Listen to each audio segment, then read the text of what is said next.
برادران عزیز، تماشابینان گرامی، در ناحیه نورآباد قرار داریم. پگاه در ناحیه رشت مسابقه بزکشی کار کلان بچه‌ها. خدا نصیب کرده باشه پگاه باشه سیوم کمینیم ان شاء الله که پیشکشی شما میگردونید.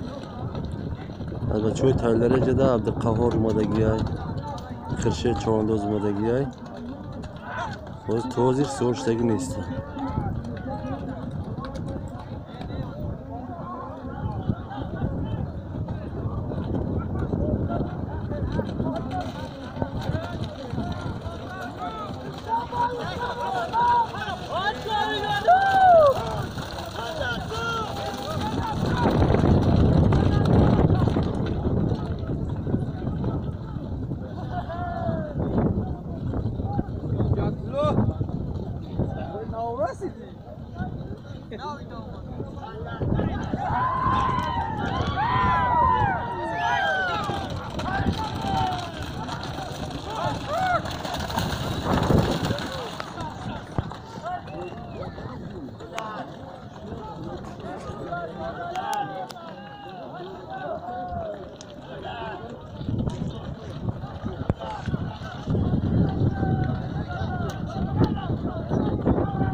برادر عزیز ثبت تلفنی های کم ترخیره هم باشه که حاضر